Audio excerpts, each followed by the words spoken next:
Hein? Qu'est-ce que t'as dit? J'aime beaucoup le whisky. Moi aussi.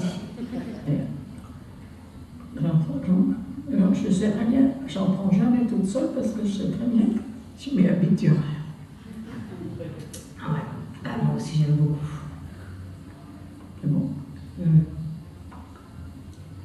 Alors qu'est-ce que tu penses de mon chien? Hein? Qu'est-ce que tu penses de mon chien? C'est l'interview qui commence? Ouais.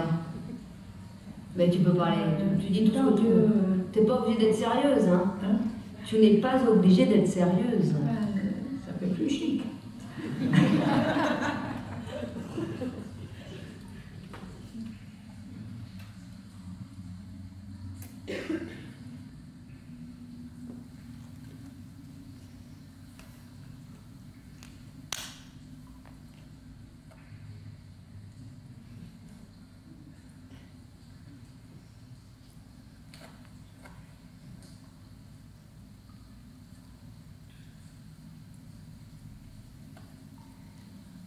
Le matin, quand j'ouvre les yeux, c'est comme s'il entendait mes paupières bouger.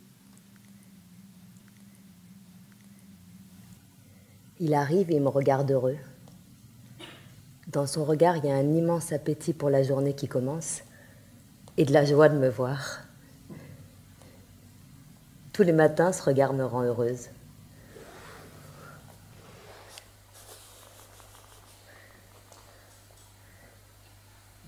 Je suis jamais en colère contre lui. Il m'agace jamais. Je ne me suis jamais lassée de le voir, pas une seconde. Je suis toujours impatiente quand je sais que je vais le retrouver. Je sens que mon cœur se serre et qu'il bat un peu plus fort, même si je l'ai quitté il n'y a que quelques heures.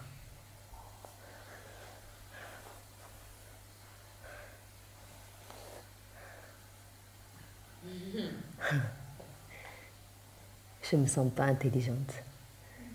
Je me sens bête. Mais bête comme un animal. Bête comme une bête. C'est parce que j'ai la sensation que je pense avec mon corps plus qu'avec ma tête. Quand quelqu'un dit quelque chose et que je suis pas d'accord, c'est d'abord dans mon corps que je le sens. C'est lui qui sait si c'est bien ou si c'est pas bien, si je veux ou si je veux pas. C'est instantané, comme pour lui. Et si mon corps est d'accord avec ma tête et pas d'accord, c'est mon corps qui gagne à chaque fois. C'est pour ça qu'être intelligente comme on dit dans le monde des hommes, ça me demande des efforts considérables. Souvent, je le regarde dormir. Il est calme, son souffle est régulier, et puis tout à coup, il gémit. Il agite les pattes. J'ai peur qu'il ait mal, mais il rêve. À quoi tu rêves? Hein? Comment ça se passe dans ta tête? À quoi il ressemble ton monde? Tu penses en images ou tu penses en sensations? Ça se passe dans ta tête ou ça se passe dans ton ventre? On dit qu'il y a autant de neurones dans le cerveau d'un chien que dans le ventre d'un homme. Je me dis que les choses sont peut-être inversées et qu'il y a peut-être autant de neurones dans son ventre que ce qu'il y en a dans mon cerveau.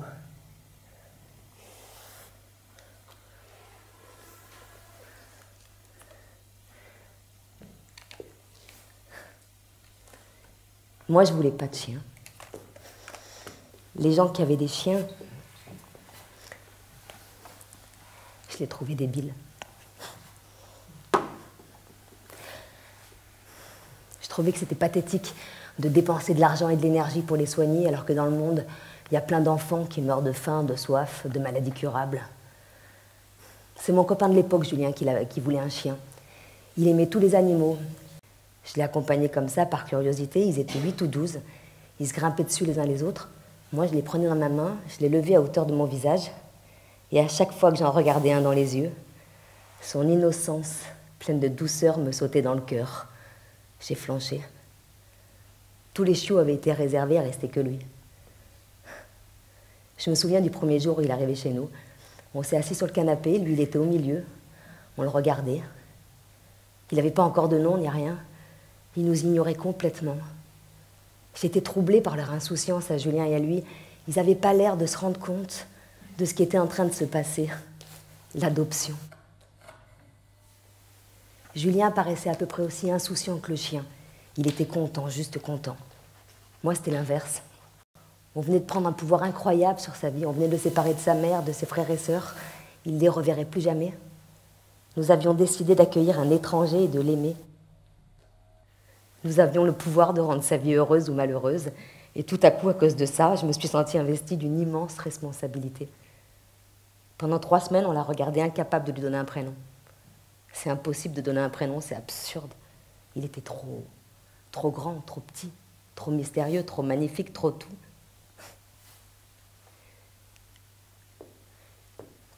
C'était l'hiver quand il est arrivé. Janvier.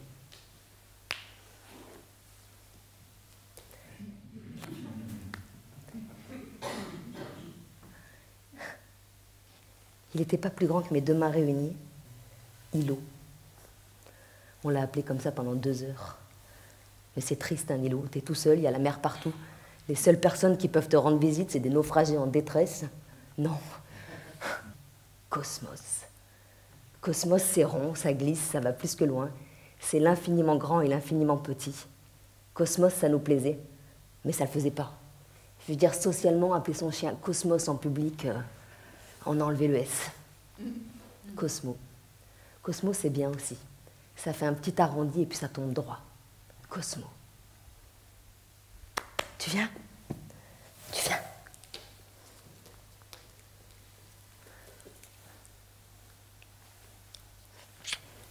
Je voulais que Cosmo ait la chance d'être tombé sur nous. Et je me suis fait la promesse qu'il aurait la vie la plus heureuse que j'étais en mesure de lui donner. À partir de ce moment-là, son bonheur a fait partie de mes grandes priorités. J'ai quitté le centre-ville pour m'installer proche de la nature. J'ai refusé des voyages, annulé des rendez-vous importants quand il était malade. Je lui ai pris une mutuelle à plus de 30 € par mois, acheté des croquettes de qualité dans des magasins spécialisés. J'ai dépensé des milliers et des milliers d'euros chez le vétérinaire. Mais ce que j'ai jamais réussi à faire et que j'aurais dû faire, et que j'arrive toujours pas à faire, c'est de le laisser plus jouer avec les autres chiens. J'essaye, mais j'y arrive pas. J'ai la trouille. J'ai peur qu'il se fasse bouffer. C'est très impressionnant, un combat de chiens avec leurs grognements, leurs babines, ils redeviennent sauvages d'un coup. Si ça dégénère, je fais quoi, moi? Il faudrait que j'y foute les mains, je peux pas. Mon voisin, il s'est fait arracher tous les tendons du poignet comme ça. Il est handicapé maintenant, à vie. Parfois, je fais des cauchemars. On est bien, on se promène dans le parc. Et tout à coup, 2 énormes chiens arrivent de derrière un virage et l'attaquent. Ce sont des monstres chiens. Cosmo s'enfuit, mais il le rattrape. Leur mâchoire est surpuissante. Je vois le corps de Cosmo qui se rétracte, qui se déchire. J'entends ses hurlements aigus, sa douleur et sa peur. Il me regarde. Il me regarde. Il m'attend. Il attend que je le sauve. Toute sa vie, il a vécu avec la certitude rassurante de mon amour, de ma présence indéfectible. Et là, quand il a besoin de moi, je ne peux rien faire. Je commande des bombes lacrymogènes par dizaines sur Internet. Je sais que je ne devrais pas, mais j'arrive pas à faire autrement. Il y en a partout, dans chacun de mes sacs, dans mes blousons. Je les sors dès qu'un gros chien approche et je crie « Tenez votre chien! Tenez votre chien, bordel! Je vous préviens, il fait le moindre truc à mon chien, je le gaze. Vous avez compris? Je le gaze. » Tout le monde me connaît dans le parc. Quoi que je fasse, quoi que je devienne, il continuerait à veiller sur moi avec la même force. Cette fidélité, cette constance dans l'amour, c'est tellement fort que c'est impossible de ne pas le trahir. Être à la hauteur de ça, de cette gentillesse, de cette présence coûte que coûte.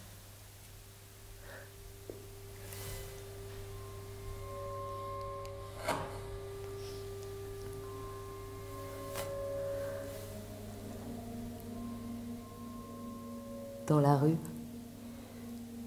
dans une maison peuplée de personnes qu'il connaît, c'est moi qui le suis partout. Il me surveille et je le surveille aussi. On vit en symbiose. On est des repères l'un pour l'autre. Il m'attend devant les toilettes, la salle de bain. Je monte les escaliers, il monte les escaliers. Je redescends les escaliers, il redescend les escaliers. J'aime ça. Être ensemble, c'est une évidence pour nous. J'ai pris l'habitude qu'il soit là quand je me déplace. Et s'il vient pas, je l'appelle. Ça exaspère ma mère. Julie, t'as vraiment besoin de lui pour aller aux toilettes. Tu sais, maman, ça lui fait autant d'effet de devoir faire caca que la vaisselle ou n'importe quoi d'autre. Il s'en fout complètement. C'est un autre monde. Cosmo et moi, on vit pas avec les codes des humains. C'est pas un humain. Il me regarde pas avec des yeux d'humain. Devant lui, j'ai pas à me cacher. Je sais pas ce que c'est qu'il voit chez moi, mais je sais que c'est une chose qui n'a jamais existé dans aucun regard avant que je ne le rencontre. Je sais que c'est moi.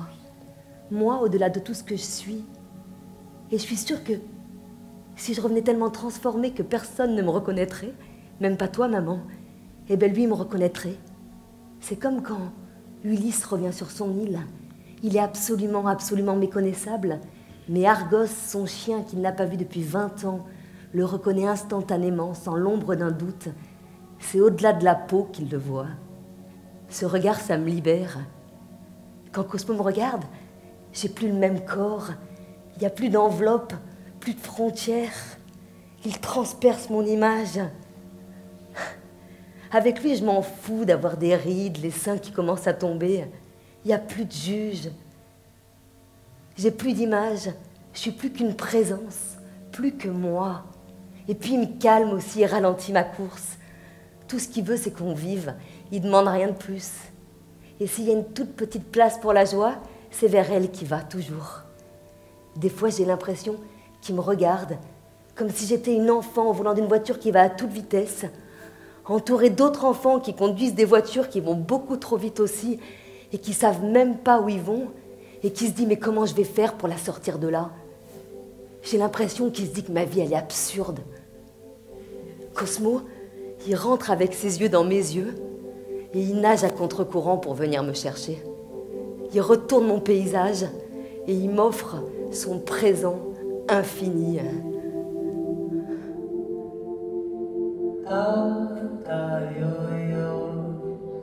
Qu'est-ce qu'il y a sous ton grand chapeau?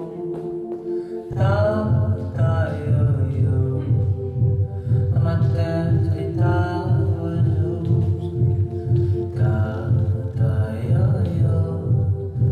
on m'a dit que ma main brûle, mais moi j'aime ça. Quand ça fait ding, ding, ding, comme une samba.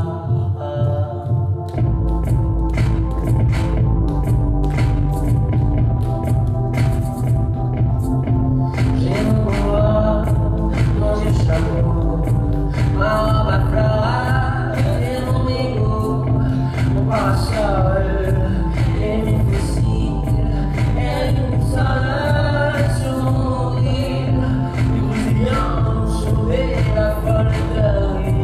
Les enfants de demain, bien plus rigolo. Qu'est-ce qu'il y a sous ton chapeau? Dans ma tête, il y a des tas d'oiseaux.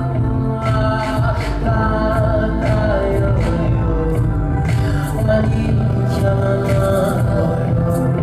mais moi je sens. Ça fait ding, comme une samba. On m'a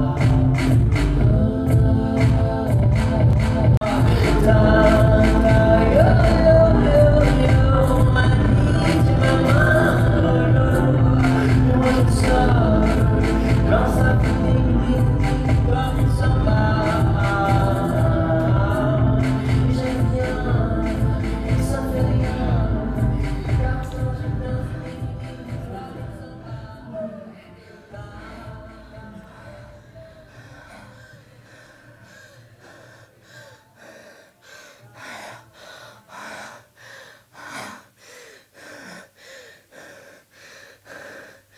Combien de fois je me suis tue devant un humain qui maltraitait un chien?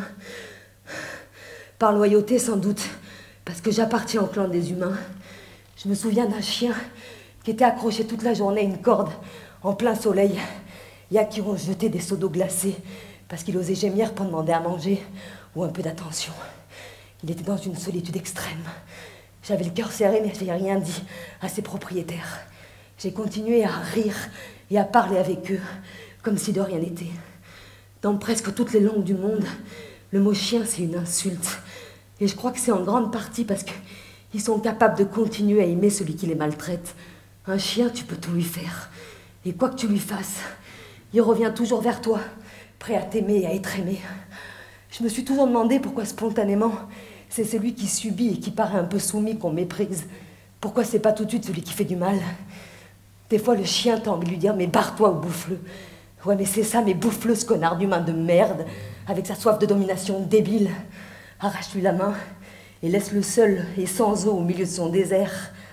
Mais non, la plupart du temps, le chien, il courbe l'échine et il s'en va l'air coupable. Il n'y a pas que devant des chiens qu'on maltraite que je me suis tue. Devant des adultes qui maltraitaient des enfants, je me suis tue. Un fort contre un faible, je me suis tue. Même quand c'était moi le faible, je me suis tue. T'as besoin d'un beefsteak ou d'un peu d'amour, tu restes. Moi, je suis un chien. Je suis fidèle et obsessionnelle comme un chien. Il y en a, c'est des chats. Quand ils sont pas contents ou qu'ils ont l'impression que c'est mieux ailleurs, ils s'en vont. Moi, quand je me mets à aimer quelqu'un, je peux plus m'en détacher. Je peux être agressive, je peux mordre, mais je peux pas m'arrêter d'aimer. Je suis sûre que si j'avais été ce chien au bout de la laisse, j'aurais fait comme lui. J'aurais continué à aimer mes maîtres, et puis quand à de très rares occasions, il m'aurait fait une petite caresse, je me serais dit, il m'aime quand même un peu. Personne m'avait jamais aimé comme Cosmo. Personne.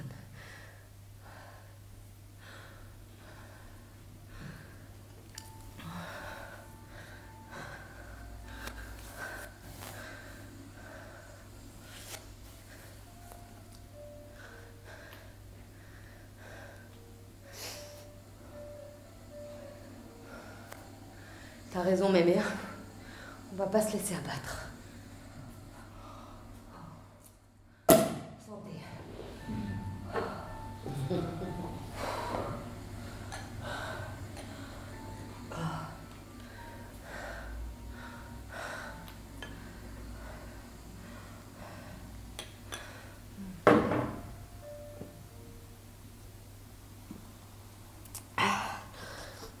Mémé,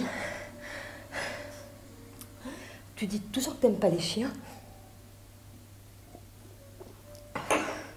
Mais tu le regardes beaucoup, je trouve. Il t'intrigue. Bah, c'est plutôt toi qui m'intrigue. Je me demande bien ce que tu lui trouves. Il est mignon, d'accord, mais bon, il n'y a pas de quoi en faire un plat. Et puis comment tu sais qu'il t'aime? Il te l'a dit? Moi, ce que je vois, c'est que toute la journée, il fait rien. Il attend que tu t'occupes de lui. Il doit s'ennuyer. Au final, c'est vachement triste, une vie de chien. Il fait pas de la peine quand tu le regardes? Bah non, mais je l'adore. Qui? Bah, mon chien. Tu l'adores. C'est pas un peu fort, ça, comme mot? Bah non, je te l'ai déjà dit plein de fois. Je pourrais faire une dépression à la mort de mon chien. Une dépression? Non, mais quand même, Julie... Mettre les chiens et les humains sur le même plan. Bah, m'aimer, c'est pas une histoire de plan. C'est une histoire d'intensité. D'intensité de l'amour. On choisit pas. Tu choisis, toi, ce que tu ressens. Quand tu ressens de l'amour pour quelqu'un, tu choisis. Tu crois que j'ai choisi d'aimer un chien? Je pourrais pas vraiment dire que je ressens de l'amour. Comment ça, m'aimer, tu ressens pas de l'amour? Bah, quand tu aimes quelqu'un, comment tu sais que tu l'aimes si tu ressens rien? Tu ressens bien des choses, dans ta tête, ou dans ton ventre, au moins. Je sais pas, moi. Des petits picotements, des sensations bizarres. Par amour, par tendresse. Les doigts qui te chatouillent parce que t'as envie de caresser quelqu'un. Un pincement au cœur. Une drôle de sensation. J'ai jamais remarqué. J'aimerais bien pouvoir vivre pendant quelques minutes dans ton corps pour voir comment ça se passe. Ou dans ta tête, si tu préfères. Je me demande comment. À quoi ressemblerait la vie si on savait comment les autres la vivent de l'intérieur. Tu crois que ça agrandirait ou que ça réduirait nos solitudes?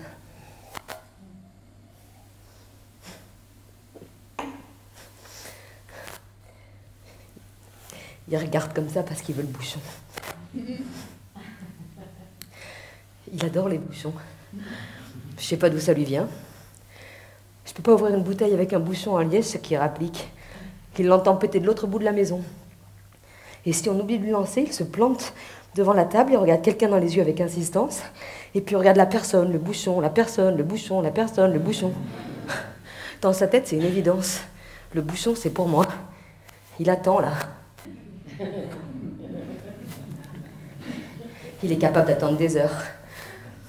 Si je lui lance, c'est toujours pareil. Il va le déchiqueter et il va foutre du liège partout. Et si j'oublie de le lancer, ben, il va me regarder avec ce regard-là. Il me tombe dans l'estomac, son regard. Quand je dois partir sans lui, il le sait à l'avance, alors que j'ai pas amorcé le premier geste pour me préparer. Comme tous les autres chiens, il est capable de lire dans le blanc de mes yeux pour voir l'endroit précis où je regarde. Aucun autre animal n'est capable de faire ça. Il regarde les micro-mouvements que j'ai même pas conscience de faire avec le côté gauche de mon visage. Il lit des émotions que je n'ai même pas conscience d'avoir. Il est capable de détecter des tremblements de terre, des crises d'épilepsie plusieurs heures à l'avance. Mais il est incapable de comprendre pourquoi je ne lancerai pas le bouchon. Toute la réalité, il se la prend dans la gueule. Le fait que je ne lance pas le bouchon, il se le prend dans la gueule. Encore là, il est plus calme, il a vieilli. Il y a une partie de lui qui est plus tout à fait présente. Mais quand il était plus jeune, il n'y avait pas 1 centimètre carré de son corps qui n'était pas entièrement concentré dans l'attente du bouchon.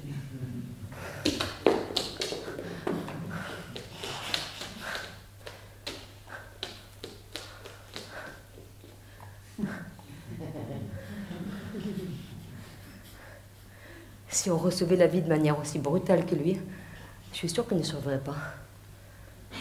Faut voir comment il tremble les soirs d'orage. C'est comme si à chaque fois c'était la fin du monde. Aucun humain n'est capable de survivre à ça, je crois. La vie sans filtre, de plein fouet. Sauf les bébés. Les bébés, ils doivent être dans le même genre d'état. Et quand il pleut, ils me regardent comme si c'est moi qui faisais tomber la pluie.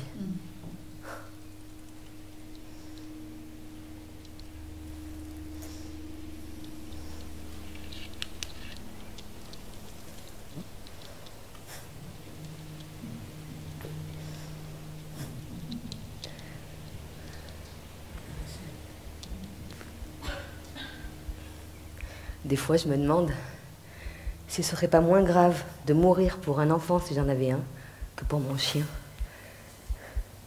Parce qu'un enfant, au bout d'un moment, ça peut comprendre. Tu sais, ta maman, elle est au ciel, et je suis sûre que de là-haut, elle est fière de toi. L'enfant, il peut finir par regarder les étoiles et tisser un lien particulier avec une d'elles. Lui, non. Quand il sera adulte, l'enfant, il pourra se dire « le manque m'a construit ». Lui, il sera jamais en mesure de se dire « l'absence m'a construit, et si je suis devenue le chien que je suis, c'est aussi grâce à elle ». Non. Ce que je crois, c'est que si je disparais avant qu'il ne disparaisse, un trou béant traversera son cœur et qu'il m'attendra jour et nuit, sans relâche, ne sachant pas que je reviendrai jamais. Des fois, quand je le regarde, je me revois moi, enfant, avec mes sensations brutes, mes attentes brûlantes, mes frétillements. Je me revois sans mots devant les portes qui se claquent et les voitures qui s'en vont à la fin des vacances. C'est pas moi qui ai accueilli Cosmo. C'est l'enfant en moi qui l'a accueilli. Il a reconnu Cosmo comme un frère et il s'est mis à l'aimer comme il aurait voulu qu'on l'aime, avec patience, égalité et respect.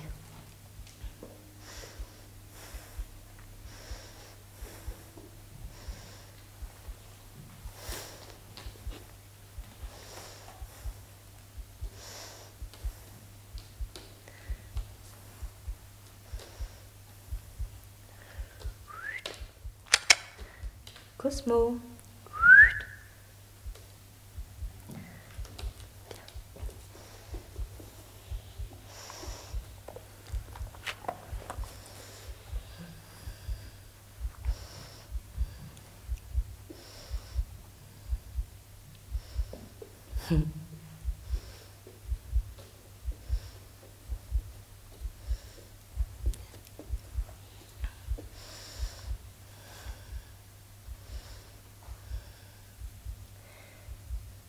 J'adore sentir son souffle quand il dort avec moi, tout contre moi. J'adore qu'en milieu de la nuit, il se glisse sous la couette. Ça me rassure de sentir que mon torse est compressé, de sentir sous ma poitrine la pesanteur. Quand il dort sur mon dos, mon chien, avec ses 25 kilos de graisse, d'os, de muscles, avec toutes ces choses, eau et matière qui composent son corps et qui composent également le mien parce que mon chien et moi, on est fait de la même matière et qu'avec lui, on a des ancêtres communs. Quand il glisse sa tête le long de mon cou pour venir la blottir contre ma joue, je me sens merveilleusement bien. Mon chien d'un côté et le matelas à la pesanteur de l'autre. Je suis contenue par deux éléments sublimes, la terre et la vie.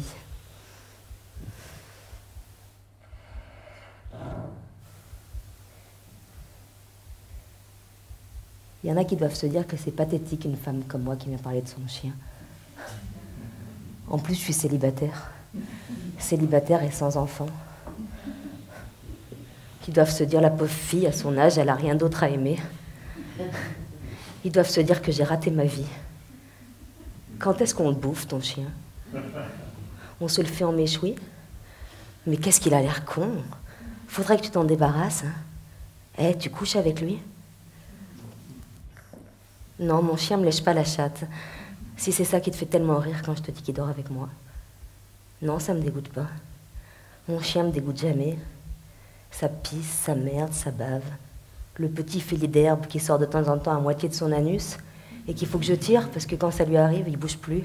Il attend que je vienne en aide. Rien ne me dérange venant de mon chien. Vous pouvez pas savoir tout ce que j'ai entendu. C'est pas forcément méchant, c'est des espèces de blagues. Ça peut venir de partout, comme ça, d'un coup. D'une connaissance lointaine, d'un ami. Eh, Julie, si ton chien meurt, t'en fais pas, c'est pas compliqué, t'en prendras un autre. Mais putain, mon chien, c'est pas une photocopie. C'est pas une photocopie. C'est pas une photocopie, c'est un être.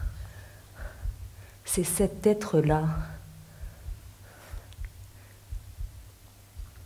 Ce genre de réflexion, ça me plonge dans un drôle d'endroit. Je sais pas bien comment dire, c'est comme quand on est enfant,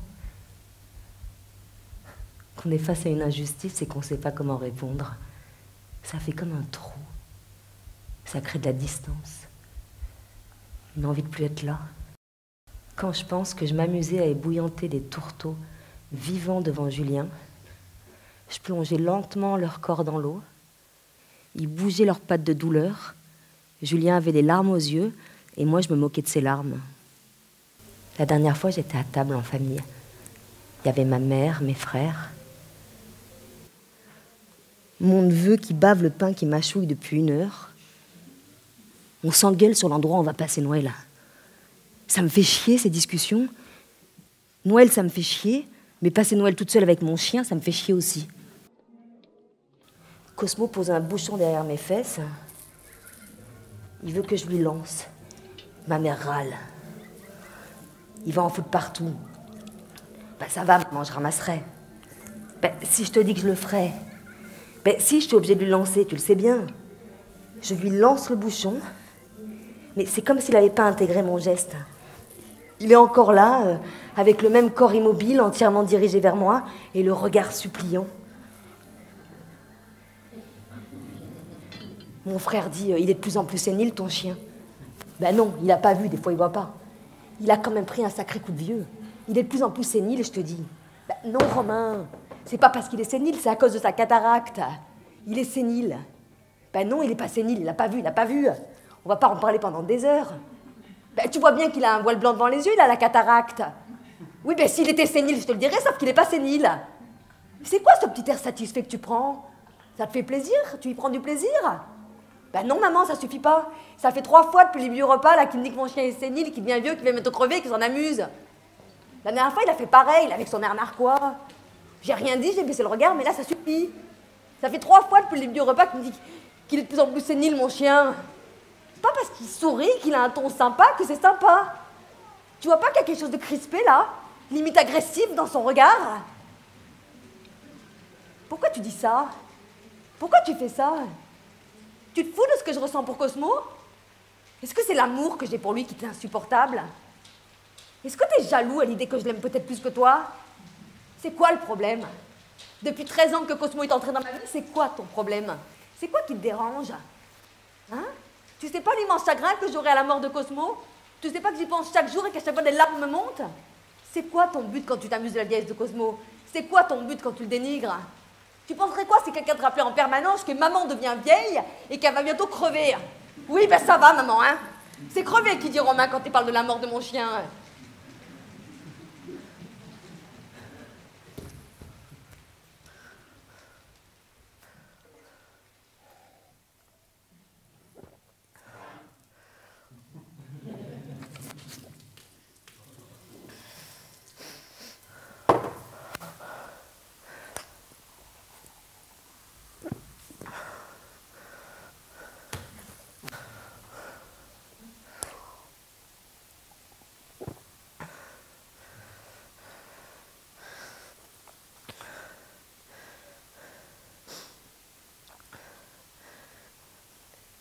J'imaginais pas que le temps passait si vite.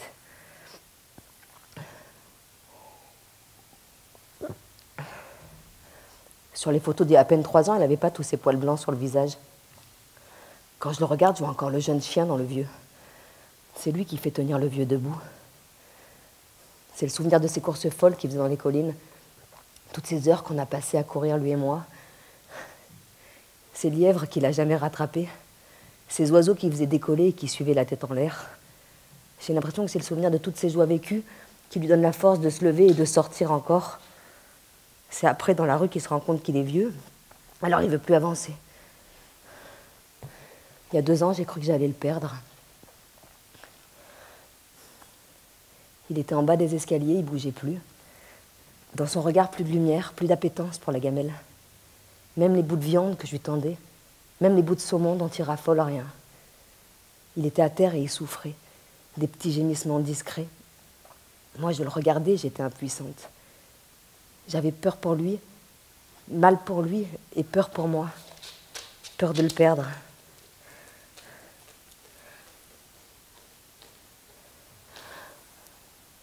À chaque fois qu'il gémissait, quelque chose en moi très profond dans mon ventre se déchirait. Je me suis allongée par terre près de lui, mon ventre collé contre son dos, et j'essayais de prendre de sa douleur. Je ne sais pas si c'est vrai, mais j'ai l'impression que la douleur est plus dure, plus triste, plus complète quand il n'y a pas de mots. La plupart du temps, un chien, ça ne se plaint pas. Mais quand ça se plaint, c'est que ça a vraiment mal.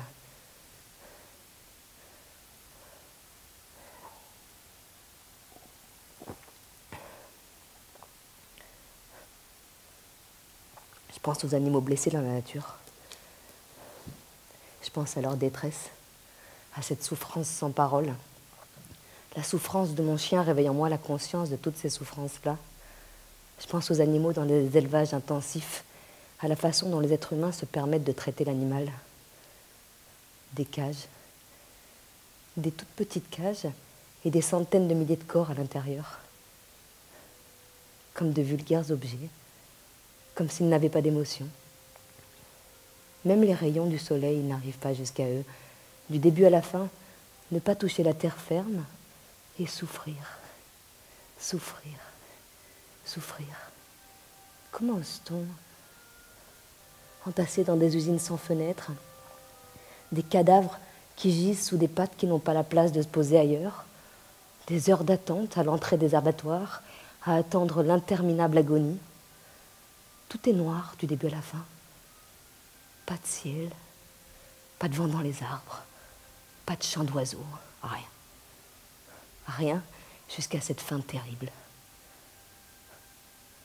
Comment faire? Tout le monde le sait, mais ça ne s'arrête jamais. Hein. C'est pire qu'une pierre qui dévale une montagne, le cerveau des hommes.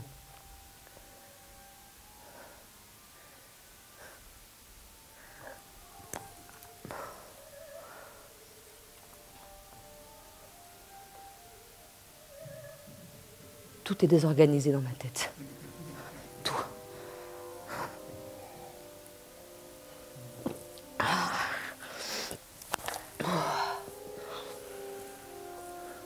Qu'est-ce que vous voulez qu'on fasse? On va pas retourner vivre dans la forêt.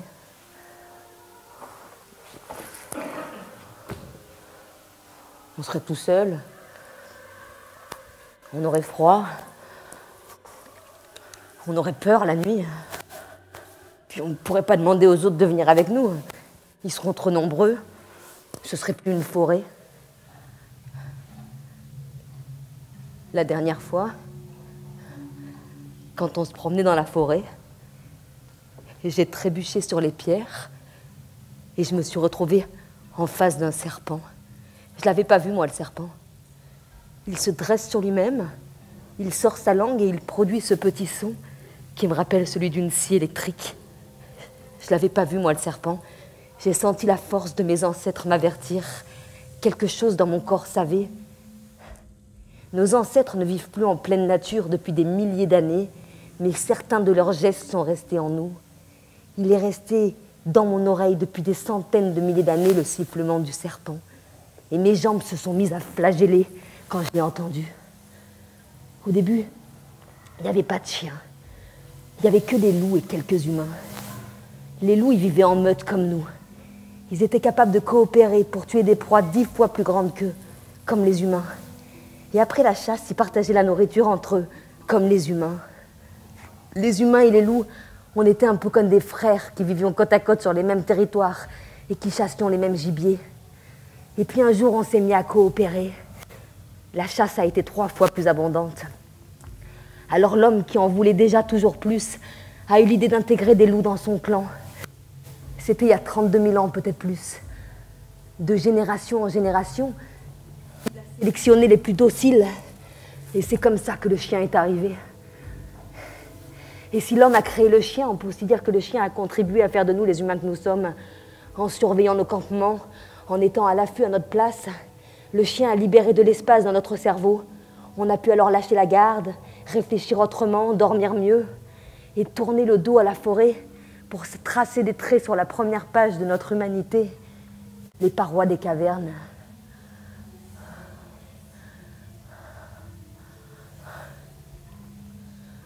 Je me demande pourquoi à l'époque, on a dessiné si peu d'humains sur les parois des cavernes. Pourquoi autant d'animaux? Est-ce que c'était pour retenir cette nature qu'on était en train de quitter ou pour la conjurer? Et puis doucement, on s'est éloigné de la forêt et le chien nous a accompagnés. Il est l'animal qui a franchi le seuil des maisons que nous avons construites, non pas pour être mangé, mais pour manger avec nous.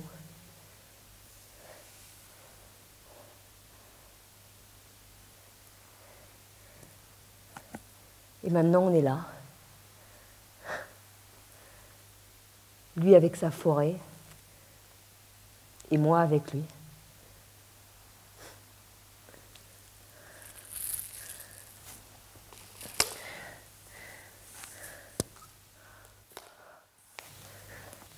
On se baladait dans le parc. Comme d'habitude, je pensais qu'au bout d'une centaine de mètres, il ferait demi-tour et qu'il ne voudrait plus avancer. Mais il y a cette chienne qui a déboulé. J'ai tâté la bombe lacrymogène dans ma poche. À son poil noir brillant, à sa vivacité, je lui donnais 3-4 ans, pas plus. Il s'est mis à courir comme elle. Lui qui veut presque plus sortir, tout à coup, je ne l'ai plus reconnu. Ils ont tourné comme des fous derrière un virage et puis ils ont disparu. Je t'ai retrouvée sur une butte. T'étais sur la chienne, t'essayais de la monter. Je l'ai appelé. Il a hésité. Il a fait un pas vers moi, l'œil interrogateur pour lui-même. Il a fait quelques pas avec ce regard-là et puis il a fait demi-tour et il s'est enfui avec elle. Il courait, il sautait. Ils avaient l'air heureux, complices de toujours. J'ai compris que ce coup-ci, il ne reviendrait pas. Je l'ai cherché pendant des heures avec mes chaussures à talons qui s'enfonçaient dans la boue.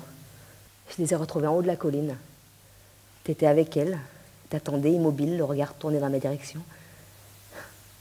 Il n'avait pas l'air heureux de me voir, résigné plutôt. J'avais pas de laisse, jusqu'à présent, j'avais jamais eu besoin de laisse.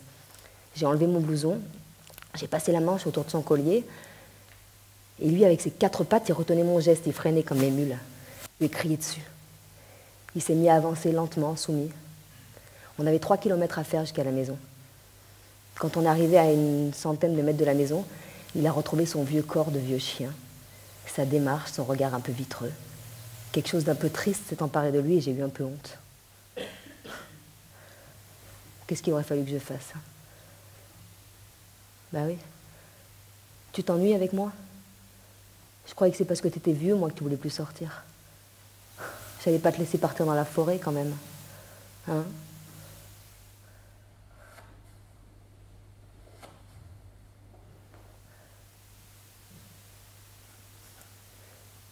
Qu'est-ce que je vais perdre quand tu ne seras plus là? Qu'est-ce que je vais perdre de silence? Qu'est-ce que je vais perdre de présent? Qu'est-ce que je vais perdre d'amitié? Qu'est-ce que je vais perdre de vivant? Qu'est-ce que je vais perdre de moi? Qu'est-ce que je vais perdre d'animal? Souvent, l'enfant en moi a rêvé d'une guerre avec de vraies bombes, pour descendre dans les caves et rencontrer les humains autrement, partager avec eux l'effroi, être là où il n'y a plus rien à dire, à prouver, et voir comme je vous vois l'enfant qui se cache dans le corps de chacun. Être là, sans plus de classe sociale, sans fierté, sans richesse, sans cynisme, et blottir nos corps animaux pour partager nos silences et se laisser réchauffer par la respiration de l'autre. N'être plus que des corps avec une existence précieuse qu'il s'agit de protéger, pas l'une plus que l'autre.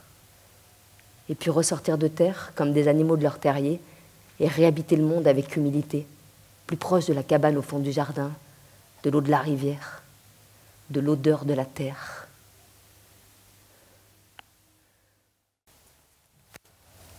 Ça me donnait la nausée.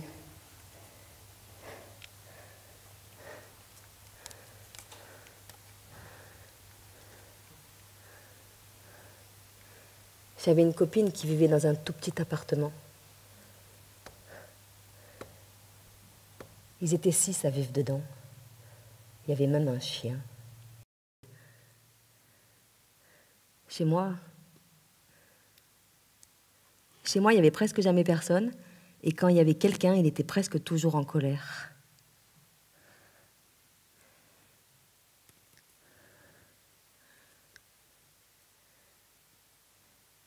Mais comment t'écris?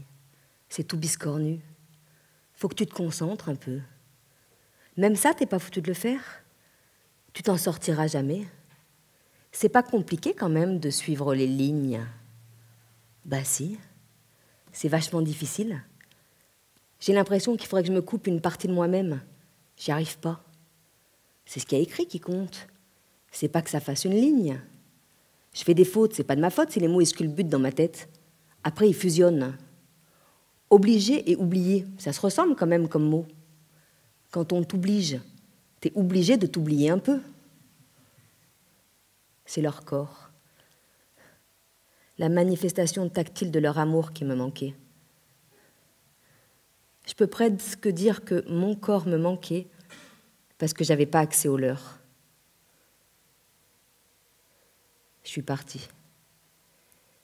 1999, j'ai 18 ans. Je m'en vais chercher ailleurs si j'y suis. Roumanie, Bucarest, Gare du Nord, avec les enfants des rues.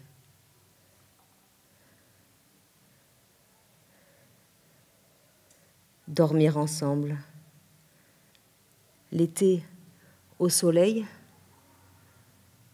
et l'hiver sous la terre, les uns sur les autres. Mon Dieu, que je suis bien au milieu de toute cette vie, au cœur de l'existence, dans son organisme, dans ses tuyaux. Je sens la vie, le temps. Je sens la digestion du monde. Tout se dépose. Bonjour mémé. Je t'écris de Bukovine au nord-est de la Roumanie où je suis pour 5 jours. C'est magnifique, mais je n'ai pas assez d'une carte pour te le décrire. Les enfants que j'ai rencontrés à Bucarest depuis 2 mois me prennent tout mon temps, mon cœur et mes pensées. Ils ont entre 6 mois et 26 ans. Jamais je n'oublierai leur rire, leur visage, leur façon d'être. Cette rencontre est une chose bouleversante. Elle est d'une force indescriptible. Je n'ai pas encore conscience de sa puissance, mais je sais déjà que mon regard sur le monde n'est plus le même. Je t'embrasse, Julie.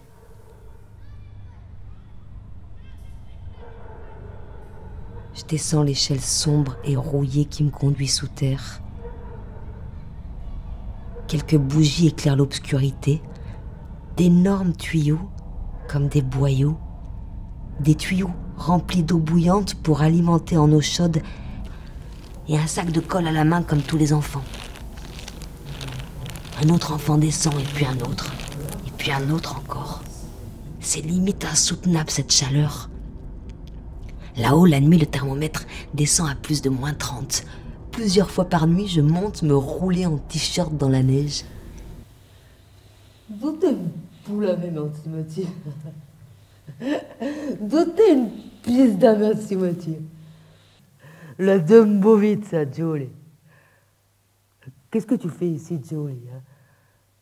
Qu'est-ce que tu cherches ici? Tu peux partir en vacances au ski avec tes parents, tu peux ne pas avoir faim, tu peux ne pas avoir froid, tu peux avoir des médicaments quand tu es malade. Qu'est-ce que tu cherches ici, hein? Pendant 18 ans, tu t'es réveillé le matin avec une envie de gerber, et ici c'est passé, ton corps s'est détendu. Pourquoi? Qu'est-ce qu'il y a ici qu'il n'y a pas ailleurs? Rien. Rien. Rien entre la vérité et l'œil. Ça brûle comme le soleil. Dans la rue, la joie, elle arrive de manière aussi inattendue que l'orage qui s'abat sur un troupeau par temps sec tellement fort qu'on peut la toucher, la prendre à pleine bouche comme une brioche bien chaude. La violence, l'horreur, c'est les cris, c'est pareil. Ça s'abat comme un orage. Et au milieu de cette tempête, il y a les chiens errants. Ils te font peur, Anjuli, les chiens. Tu marches avec des pierres dans les poches. Mais certains de ces chiens appartiennent au clan des enfants. Et ils font plus que de les protéger de la violence des hommes. Ils les en consolent. Les chiens, c'est le chemin à l'envers. Le retour dans une maison qui n'a pas été construite. Oui, t'as la mine jolie. Oui, t'as con son puternique. Je plonge jusqu'au fond et je touche la terre du fond.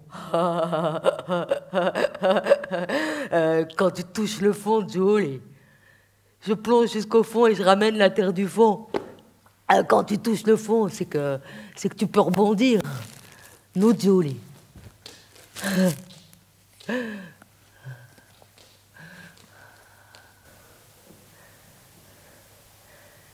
Qu'est-ce que j'ai aimé en marchant dans les rues de Bucarest. Regarder mes pieds sales à force de marcher sur la terre battue des rues. Ils étaient marrons et une joie profonde me montait à la tête à chaque fois que je voyais mes pieds. C'étaient les pieds du sanglier qui avaient gratté la terre en moi toute l'enfance. C'était la preuve du sanglier, sa libération. Il pouvait de toute sa fureur de vivre fouler les trottoirs de Bucarest. Il pouvait faire le bruit qu'il voulait avec ses naseaux. Je l'avais rêvé toute l'enfance. Je l'avais senti se contorsionner. Et tout à coup, il était là. Il pouvait vivre. 10 ans, je suis revenue, j'ai quitté les enfants. 10 ans sont passés avec l'animal coincé dans mon estomac. Et puis Cosmo est arrivé dans ma vie.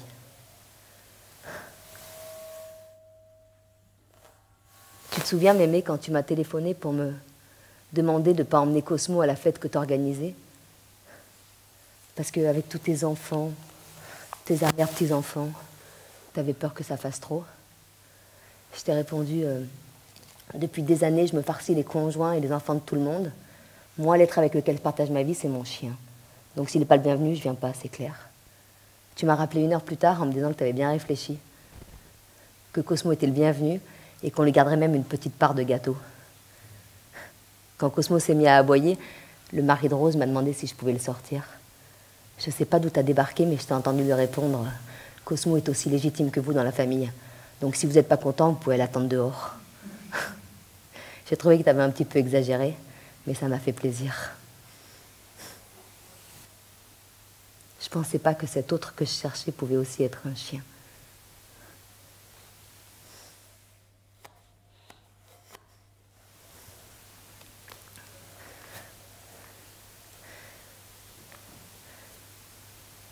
J'avais 28 ans quand Cosmo est arrivé dans ma vie. Le sol s'était dérobé sous mes pieds. Une immense tristesse qui s'était transformée en rage. Mon équilibre s'était rompu. Je vivais dans ma nuit avec des crises terribles, comme des terreurs nocturnes d'enfant. J'étais un animal en cage. J'avais la bouche sèche. Je tournais en rond, je criais, je tapais. Plus aucun mot ne pouvait sortir de ma bouche et les idées s'articulaient mal. C'est là que Julien a eu l'idée du chien. Il est arrivé, il est descendu dans ma grotte, à un endroit où aucun humain ne pouvait me rejoindre. Il s'est blotti contre moi sans rien me demander, sans me juger. Il m'a donné de sa chaleur et avec sa joie, il m'a accompagné. Un monde s'est ouvert plus grand. Avant lui, je ne regardais pas les oiseaux et les plantes. Il n'y avait que les humains et je me sentais très seule.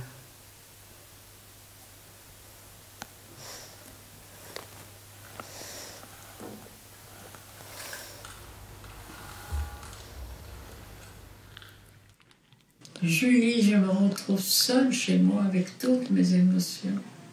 Il n'y a qu'une personne à qui j'ai envie de parler, c'est toi. Toi avec ta pagaille, tes caprices, tes colères, c'est ton chien. Ça fait un effet, tu peux t'imaginer, parce que je me rappelle absolument pas. Et je me verrais pas écrire ça maintenant. Oui. On peut dire que tu as peut-être un peu changé aussi, non? Je pense, oui. Hein, tu n'as pas les mêmes colères qui vous tombaient dessus. Comme ça, Vas-y. Je me retrouve avec, comme on vit, jeter toutes les fleurs fanées sur la terrasse. Non pas pour les détruire, mais permettre aux prochaines de pousser. Je ressens comme un sursaut pour profiter encore de la vie. Oh, mais tu sais, ça me fait quelque chose, moi, c'est ce truc. Salut, Jupette. Calme, mémé. Oh, ben, c'est touchant, d'un fois, je vais pleurer bientôt. Oui, puis tu sais, je suis émue. Je suis émue. C'est drôle, c'est comme ça, quoi. C'est une bonne chose, ça prouve qu'on a quand même encore du sentiment.